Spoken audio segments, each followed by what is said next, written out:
le maire, on ouvre le banc. Bonjour.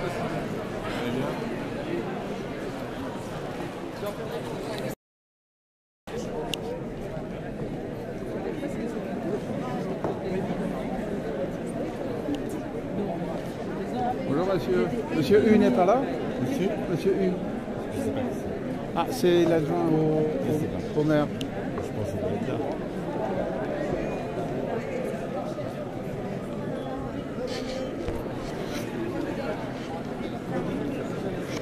Vous allez m'embêter.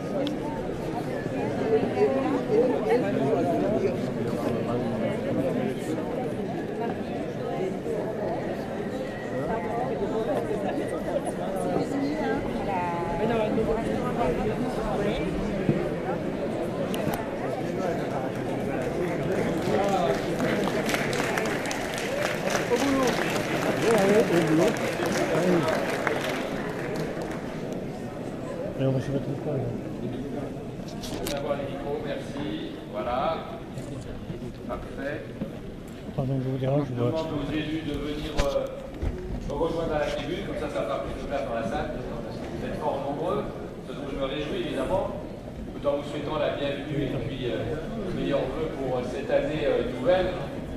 Et nous sommes particulièrement heureux avec toute l'équipe qui m'entoure, au premier rang de laquelle Jean-François Lapeau, de vous accueillir dans cette salle si magnifiquement restaurée. Là, vous pouvez le constater, pour ceux qui ne l'avaient pas revue, dans son éclat originel de 1929 et entièrement restaurée, du sol au plafond. D'ailleurs, tellement bien restaurée qu'elle a été classée monument historique à l'issue de sa restauration. Alors c'est vrai que depuis 5 ans,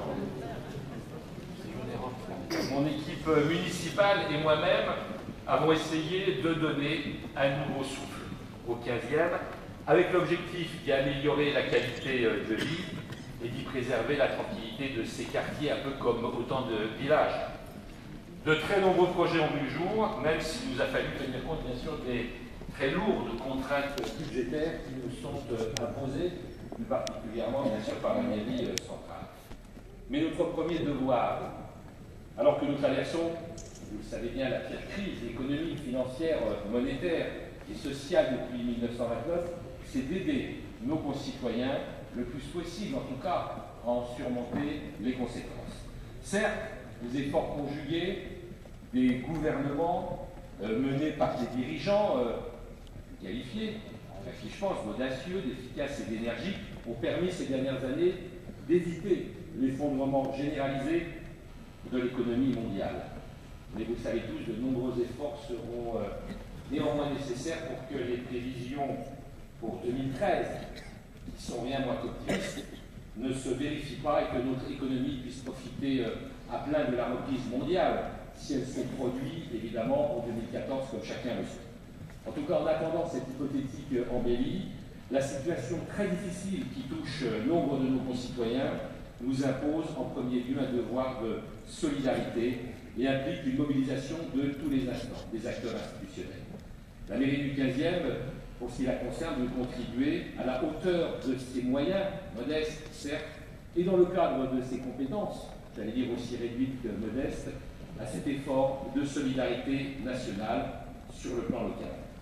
Notre effort de solidarité, nous essayons de le déployer, notamment avec Sylvie Sérac, l'adjointe de la solidarité, et nous avons voulu que la maison communale, place Violet, devienne en période de grand froid centre d'hébergement d'urgence. Et avec le concours de l'État d'ailleurs et d'Emmaüs. Chaque hiver, un gymnase du 15e, c'est le cas en ce moment même, est utilisé de la même façon en centre d'hébergement. C'est le cas actuellement du gymnase Point-Hiver qui accueille 90 hommes.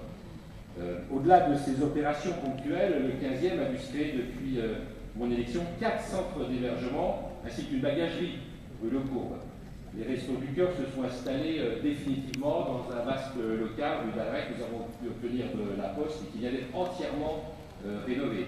Une épicerie sociale a été ouverte rue d'Amiral Roussin. La banque alimentaire a pu être installée à Saint-Jean-Baptiste liste de la salle. Et puis il y a des projets aussi pour 2013, l'ouverture d'un centre de santé au Pierrichon, géré par l'association de Pôle, l'extension des activités de la bagagerie, l'extension des activités d'épicerie sociale, la Croix-Rouge, la réouverture du centre d'hébergement Emmaüs rue de Javel et l'ouverture 24 heures sur 24 du SAMU social de M. Arretti. À la limite, il n'y a pas à s'en satisfaire, ça prouve que la précarité progresse, mais nous essayons par tous les moyens d'y faire face, aussi avec le Centre d'action sociale de Paris, et je salue sa directrice, Mme Pétis, ici présente. Permettre aux familles, notamment des classes moyennes, et plus généralement d'ailleurs à toutes les générations, de se maintenir dans le 15e est vraiment au cœur de notre politique municipale. C'est pour la raison pour laquelle nous avons voté la quasi-totalité des 3200 logements supplémentaires dont le financement a été décidé depuis 2008, financement, cofinancement bien sûr avec la ville, l'État et la Caisse des dépôts, puisque nous avons quand même autour de 9000 demandeurs de logement rien que dans cet arrondissement. Nous posons néanmoins des conditions, triples d'ailleurs, qu'un tiers de ces logements sociaux soit réservé au logement des classes moyennes, pour préserver un équilibre social auquel nous sommes tellement attachés dans cet arrondissement, que l'on prévoit également des équipements collectifs en suffisamment grand nombre pour accueillir toutes ces personnes supplémentaires, et puis également qu'un accompagnement social à la hauteur des problèmes soit mis en œuvre. Ce n'est pas toujours le cas, malheureusement. Vous savez que le 15e atteint aujourd'hui 16% de logements sociaux, si on se réfère à la loi SRU. C'est 4 fois plus, je suis obligé de le reconnaître, que dans les arrondissements centraux de Paris, et beaucoup plus que par exemple dans les 10e, 11e ou 12e arrondissements. Donc il faut mieux répartir l'effort sur tout Paris et ne pas concentrer bien sûr ces logements dans les mêmes quartiers, comme c'est malheureusement trop souvent le cas. Et nous regrettons l'insuffisance de la construction privée également. La construction privée s'est pratiquement arrêtée dans Paris, et ce n'est pas quelques grands projets d'investisseurs institutionnels qui sont importants. On va prendre d'ailleurs, il y en a pas mal dans le 13e qui compensent cette insuffisance. Il nous faut aussi répondre aux besoins d'une population qui ne cesse de croître, il faut s'en réjouir, et bravo à tous et toutes. Vous faites beaucoup d'enfants dans le 15e, puisque chaque année la population du 15e progresse, donc je tiens à vous en féliciter. Mais il faut aussi que chaque habitant puisse trouver une offre d'accueil pour ses enfants. Et avec mon adjointe, Françoise Malassi, nous avons demandé au maire de Paris 500 nouvelles places de crèche au cours de cette mandature. Dans le 15e, il faut savoir que seulement une demande sur 5 est satisfaite, contre par exemple 4 sur 5 dans le 18e, on se demande bien pourquoi. Et pour vous citer une référence, ici les Moulineaux, qui a le même nombre de places, qui a le même nombre de places de crèche que le 15e pour une population 4 fois moins nombreuse. Donc il y a d'énormes besoins encore à satisfaire, et vraiment du coup sur. Alors c'est vrai que plusieurs crèches ont été récemment ouvertes, Castagnari, Frémicourt, d'autres vont l'être prochainement, Croix-l'Hiver et Falguière, Gourmel Église.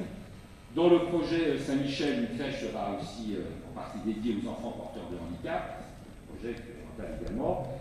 Mais malgré nos efforts constants, il y a encore beaucoup de besoins non satisfaits, plusieurs milliers de demandes restent non satisfaites, et puis des problèmes récurrents demeurent comme le personnel qui reste en sous-effectif. L'enseignement aussi est également au cœur de nos priorités. Et c'est un facteur d'attractivité, bien sûr, pour un territoire. Il n'y a pas moins de 3 adjoints, 3 élus qui s'en occupent dans l'équipe municipale. Jacqueline Malherbe pour le primaire, Agnès de Fresnel, il faudrait me regrouper, ça me éviterait d'avoir Torticoli, pour le secondaire et universitaire, et Catherine Bruno, qui est conseiller de Paris d'ailleurs pour la caisse des écoles. Alors c'est vrai qu'il y a beaucoup d'incertitudes cette année, on travaille beaucoup là-dessus, réforme de l'éducation, réforme des équipes scolaires, ça va entraîner beaucoup de modifications et de besoins d'ailleurs supplémentaires. En tout cas, l'objectif, c'est d'offrir des conditions d'accueil toujours meilleures aux élèves. Alors, grand projet de la mandature, d'abord la construction en cours, la reconstruction du groupe scolaire Olivier de Serres, maternelle et élémentaire, 35 millions d'euros quand même, une nouvelle école qui va ouvrir rue Dombasle, l'extension du collège Citroën, et c'est fait en ce moment, et puis un nouveau collège programmé pour 2020. Donc là, les demandes sont satisfaites, je peux dire, même si elles sont programmées dans le temps. Une classe aussi, ouverte à Apollinaire en plus. Et puis nous avons maintenu le lycée Verloc qui a failli la fermer. Et puis aussi, il y aura la rénovation du pôle sciences de Buffon et de Camissé. Voilà pour les projets. Nous avons également la demande de restructuration, voilà, qui ne sont pas satisfaites, des groupes Cardinal Hamet et Branchion, qui sont ultra urgentes et sur lesquels nous sommes aussi beaucoup. Le 15e, il faut le savoir, c'est assez nouveau, commence à développer un pôle universitaire.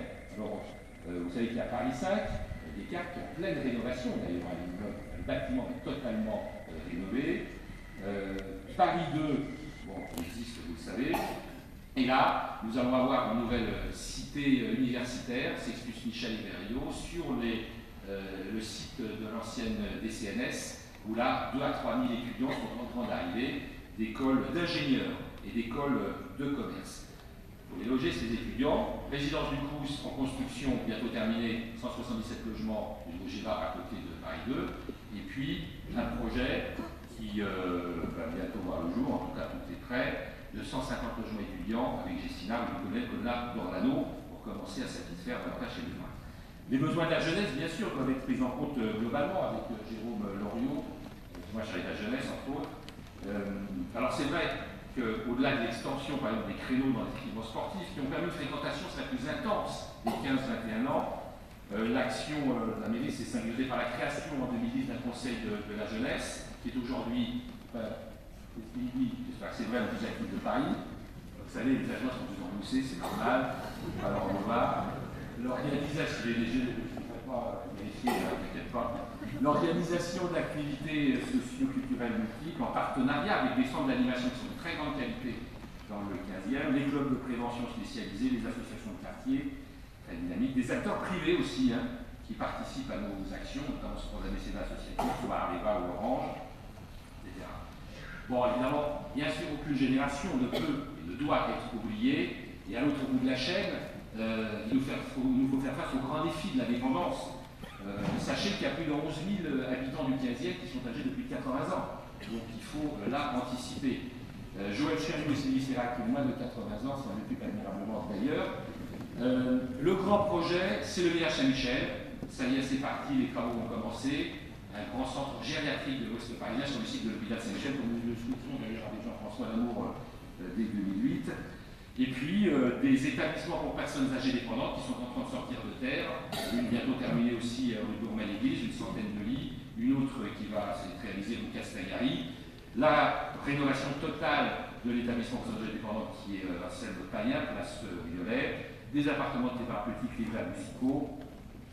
Comme des structures d'accueil d'ailleurs qui sont prévues pour les personnes en situation de handicap. Au village Saint-Michel, j'en profite pour saluer la nomination de la nouvelle adjointe chargée des personnes en situation de handicap, parce que nous avons souhaité qu'il y ait un adjoint dédié à ce grand problème, Marie-Caroline Bousser.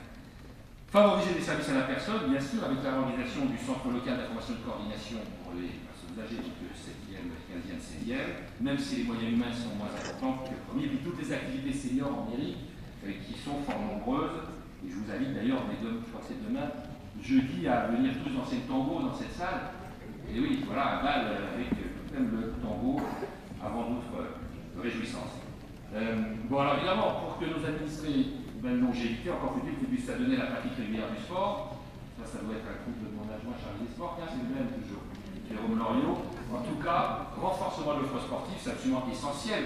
Parce qu'au-delà de la qualité des équipements sportifs, une politique sportive efficace repose évidemment d'abord sur le dévouement de celles et ceux qui l'animent, qu'ils soient agents des collectivités publiques ou des représentants associatifs. Je salue les bénévoles, les cadres sportifs du 15e, très nombreux ce soir parmi vous, en particulier bien sûr François Fillon, notre unique président de l'OMS 15, qui œuvrent tous sans relâche pour animer et promouvoir le réseau associatif sportif. Les équipements sportifs municipaux ne sont pas toujours, nous vivons quotidiennement, à la hauteur de ce que vous êtes en droit d'attendre de la ville de Paris. Pourtant, c'est vrai, vous le savez, les tarifs d'utilisation ont carrément explosé et ça pose un problème au niveau de l'utilisation de ces équipements. En tout cas, dès notre élection à la mairie, nous avons souhaité faire de la réhabilitation des équipements vétustes et de la création de nouvelles structures, de priorité en matière sportive. En 5 ans, c'est quand même pas moins d'une dizaine de millions d'euros qui ont été affectés à l'entretien des équipements sportifs de l'arrondissement. Certains, évidemment, sont plus fragiles que d'autres, nécessitent une attention plus. C'est le cas des piscines. On va arrêter les autres piscines parce qu'elles sont souvent anciennes, à l'exception de Keller, qui était magnifiquement rénovée en 2008. La piscine Armand Massard, assez récente. Mais c'est que la piscine Émile-Antoine Suffren a été fermée pendant 2 ans parce qu'elle s'est transformée en champignonnière. C'est quand même fâcheux pour une piscine. Les travaux, mais elle a été ouverte à voir sur les quelques semaines, ce qui nous permet d'entamer les travaux dans la piscine Mourlon, qui pourront débuter en mai prochain pour une ouverture en septembre 2014. Et puis nous aurons, fin 2014, la piscine du ministère de la Défense, dont nous avons prévu qu'elle soit ouverte aux habitants du 15e le week-end et le soir, et puis peut-être une piscine sur l'eau, sur la Seine, au niveau du parc citoyen. Nos 5 centres sportifs bénéficieront aussi de multiples rénovations cette année, telles que gazon synthétique de la Plaine, récemment, du terrain synthétique de la piste d'athlétisme, du centre de Antoine. Les centres Rigoulot et Célène seront quant à eux entièrement refaits en 2014, de patience. Et puis nous souhaitons l'extension des espaces sportifs et végétalisés sur une partie des 6,5 hectares qu'occupe actuellement l'héliport, parce que nous nous battons avec Jean-François, depuis pas mal d'années d'ailleurs, pour la fermeture de l'héliport au trafic commercial, et en espérant récupérer une partie de ce terrain au moins pour étendre le parc Suzanne-Lambert. Le 15e, vous le savez, accueille désormais 7 gymnases, puisque c'est assez rare de mettre souligné à Paris. Un nouveau gymnase vient d'être, il a été inauguré, en tout cas, il a été ouvert il y a quelques mois, cet automne, celui de Grenelle Fédération. Il sera complété d'ailleurs dans quelques semaines par un parcours sportif à l'extérieur. Le terrain d'éducation physique Mourlon sera réouvert en 2014, celui de Paul Baruel refait cette année, officiellement, en 2014. Celui de Castagnari a laissé la place à un projet d'urbanisme agrémenté d'un jardin public et transféré à l'angle de Baudry et Castagnari. Et nous avons demandé aussi à la ville l'affectation des bains-douches Castagnari qui sont désaffectés désormais à des équipements sportifs et culturels qui manquent dans ce quartier, comme vous savez. Nous ne manquerons pas de célébrer le sport, évidemment, comme il convient, avec toute une série d'événements, du gala des sports, au forum des sports, en passant par une manifestation sportive. Il faut être sportif, mais l'offre culturelle, c'est pas mal non plus. Et vraiment, là, notre objectif, c'est qu'en quelque sorte, on va utiliser cette formule un peu qu'on peut, c'est que l'esprit de Montparnasse souffle de nouveau sur le 15e. Et grâce à un investissement énorme, on va dire, de Guylaine Font-la-Dosa, on s'est parlé de chargé de la culture auprès de moi, de Guy Couder également, qui sont conseillers délégués. La mairie vraiment est à l'initiative d'animation stimulante et de qualité, le festival Jazz Air Libre, le salon du livre Paris Solibre, le SAM 15, les temps des ateliers d'artistes, les jours des Brassens, le salon des artistes peintres, le salon de la plume noire consacré à la culture francophone, des concerts prestigieux, Ciné-15, nouveau ciné-club au Châtelain à côté, les 1500 coups, le festival des 1500 coups, etc. Nous avons des grands équipements prestigieux dans le 15e. La Ruche, par exemple, qui vient d'être en partie rénovée très récemment, et heureusement, parce qu'elle a de l'exposition universelle. Le théâtre Sylvia Montfort, dont je vous annonce l'extension. Il y aura un mini-théâtre qui sera édifié à côté du Sylvia Montfort actuel. Le théâtre Paris-Plaine, dont la salle vient d'être entièrement refaite. Y compris les musées, Montparnasse, Provence, vous connaissez. Gros effort aussi sur les bibliothèques. Alors d'abord, il y a eu l'ouverture en 2008 de la médiathèque au Sonar, magnifique équipement municipal. Nous venons d'inaugurer récemment avec le maire de Paris la bibliothèque André Chédid, ex-Beaugrenelle, entièrement rénovée. Nous avons réussi à sauvegarder la bibliothèque de Girard qui risquait de fermer. Il y a aussi, et c'est nouveau parce que c'est intéressant, ça veut dire que vraiment le 15e bouge, se transforme, l'évolution, le développement d'une nouvelle offre privée culturelle dans le 15e. Et si une nouvelle offre privée culturelle, ça veut dire qu'il y a des potentialités à exploiter. Notamment au niveau des cinémas. La totalité des cinémas du 15e est en cours de rénovation. L'idée, ce n'était pas un luxe. Le Gaumont Convention va être entièrement reconstruit. Et oui, voilà, je l'annonce. À la fin de l'année, nous aurons l'ouverture du multiplex Beaugrenelle. C'est Gaumont, tout ça. Hein. Et puis, Gaumont a décidé aussi, rencontré récemment, de moderniser l'ensemble des cinémas Bois Boulevard. Ce n'est pas du luxe non plus. Nous avons restauré,